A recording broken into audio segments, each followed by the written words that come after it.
My name is Ian Gambill, and this summer I had the chance to work with Sawyer McFadden and Dr. Kamini Singha over at the Colorado School of Mines. And what we set out to do was characterize the hyporheic zone using electrical resistivity and concentration breakthrough curves. Now you might be wondering, what is the hyporheic zone? And simply put, it's just the area around a stream that's composed of sediment saturated with stream water. As you can see the figure right here, there's the hyporheic zone surrounding the river. I just want to mention that when I mention the hyporheic zone, I may refer to it as the less mobile or immobile zone, and that'll be related to bulk conductivity, which we'll get into later. And when I'm talking about in-stream water, I'll be talking about the mobile zone, and also that'll be related to fluid conductivity. Now, our motivation for this research was to contribute to ongoing projects that are trying to characterize the hyporheic zone, including the extent of it. And especially in complex areas of streams or reaches, and when I say complex, I mean geomorphologically or spatially. And our objective, once again, was to use ER, or electrical resistivity, and concentration breakthrough curves to analyze the hyporheic zone. The significance of this research will be to contribute to any ongoing research, especially those related to remediation or sustainability efforts, including those with engineered stream beds and pollutant transformation or contaminant transformation. One of the most important components of the hyporheic zone is hyporheic exchange flow, or HEF. It's the bidirectional movement of stream water through the subsurface.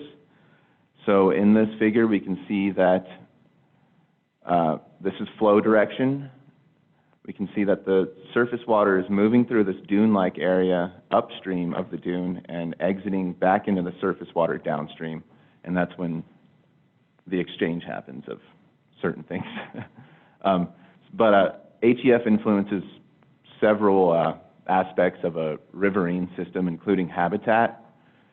It can lead to thermal buffering. It affects biological processes, including contaminant transformation like denitrification, and this is why some have termed it the river's liver. Also, nutrient exchange, obviously. Our study site was in Little Beaver Creek, which is a third-order tributary to Cache-la-Poudre. It's located in northern Colorado. Here we got a map of Colorado, and there's our study site. It's just above Fort Collins. Here we have our reaches, our experimental reaches, Reach 3 and Reach 4. We chose these sites because of their geomorphological complexity and spatial heterogeneity. Both contained channel-spanning log jams, and as you can see right here, we installed transects of electrodes, both above, or upstream and downstream of the log jam. These blue lines indicate main channels.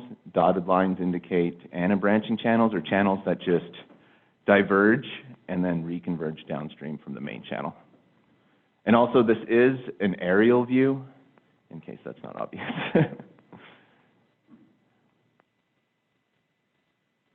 So for our methods, after we installed our transects of electrodes, what we did was we started to collect approximately 2 hours of background data, so we could use that as a comparison. And then after that, we started our stream tracer, which just consisted of dissolved table salt, pretty much. We ran that for 4 hours at a steady injection rate. While we were doing that, we took conductivity measurements with an ER meter, which took the bulk conductivity, or the hyporheic zone. And we also used electrical conductivity transducers to measure the in-stream conductivity. After that, we plotted breakthrough curves, and we analyzed those through temporal moment analyses. And we focused on skew, which was kind of part of our main results. Skew is the measurement of asymmetry in our breakthrough curves. And we also did a qualitative analysis using hysteresis. And that's how we characterize the hyporheic zone.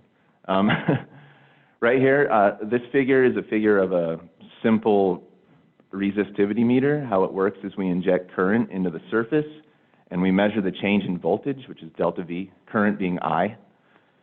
And from then, we can use a variation of Ohm's law to calculate resistance, since resistance is an extrinsic property, which is based on shape or length. We have to use the geometric factor to convert to resistivity. Then from resistivity, we get apparent bulk conductivity. This figure is a ideal breakthrough curve, concentration breakthrough curve, and then on our right is an ideal hysteresis plot. For the breakthrough curve, the y-axis is conductivity, x-axis is time. Now our mobile conductivity is going to be in black right here, and we can see this pattern where there's a sharp incline plateau and then a sharp decline. But with our less mobile and our bulk conductivities, we see this tailing behavior right here. And that tailing behavior is kind of like a slow, gradual return to background conductivity levels. And that indicates solute retention and a slower solute transport as well. Now onto the hysteresis. So just think of hysteresis as flushing, an injecting and flushing cycle, or you can think of it as loading or unloading. Now if we start at the bottom left corner of the graph, right there, the y-axis is going to be our bulk conductivity, x-axis is fluid conductivity, and if we start right here, we can see that they're both changing together. And then we get to a point where it's just the mobile, or the less mobile and immobile zone still loading until it reaches equilibrium right there, and then they both start declining together or decreasing, also flushing or unloading. So we get to this point, and then once again, it's just the immobile zone, which also indicates this tailing behavior and solute retention, or like a slower change from between the two conductivities. This was part of our results. This was a breakthrough curve that we plotted from reach 4 downstream. Bulk conductivity is in orange, fluid conductivity is in blue. And once again, we can see this tailing behavior, the slow, gradual return to background levels being approximately in this area. Throughout all of our plots, the patterns were very, very similar. There was a little bit of deviation between each plot, but they pretty much looked like that. Once again, there's the tailing behavior, or the lag in change in conductivity. Here is our hysteresis plot. I know it's far from ideal, but it does show the purple line would be an ideal case, or the purple dotted line would be an ideal case. But we do see how a lot of our data points kind of align are parallel to the y-axis, which is our bulk conductivity, and our x-axis being fluid conductivity.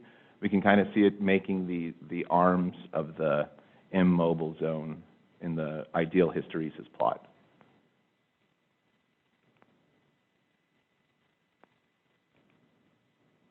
Now, for conclusions, we did demonstrate that using ER and EC measurements coupled with a conservative stream chaser is a efficient method to characterize the hyporheic zone, especially in complex areas of a stream system. Our data show that all our breakthrough curves look similar. They have a similar pattern of the fluid conductivity shooting straight up, plateauing, and then declining almost immediately, while the bulk conductivity shows the tailing behavior, or the slow, gradual return back to background levels, which indicates solute retention and also slower solute transport.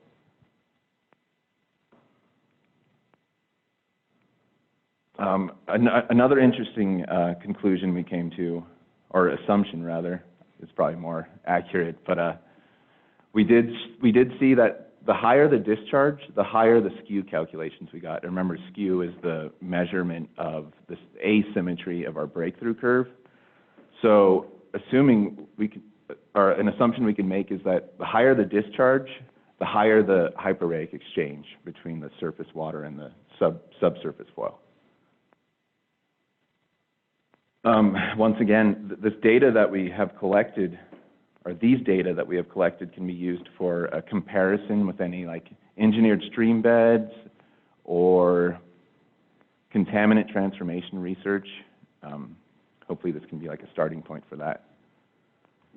I just want to say thank you to Sawyer McFadden and Dr. Kamini Singh over at the School of Mines because they were excellent mentors. I also want to thank the National Science Foundation for funding this fantastic opportunity, everybody at UNAVCO. Oh yeah, and Garrett Wright, he's here now. He did a lot of grueling data analysis and processing, so I want to thank him for that. And also Jackie Randall, she was our fearless leader out in the field. She commanded us around. And everyone who broke their backs carrying 50-pound bags of salt in and out of our research site. And everyone at CU, thank you.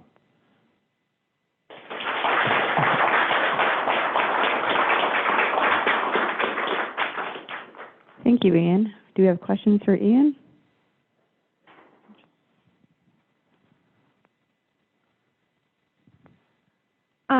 So I have a question about your tracer test.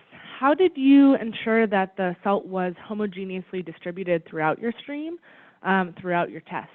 So we use these really fancy stirring apparati. Is that the right word? They were just oars, and we stirred constantly in a pretty big container. Just curious, how many miles did you hike with those 50-pound bags? I think it was a little under 2 miles one way, so. And how many total pounds of salt did you haul down there? What's 50 times 38? A lot. Other questions? I don't remember what that number was, but it's a large one. Any other? And also I have to mention that it was my first time backpacking, so it was miserable. Are there other questions for Ian? Great. Thank you very much.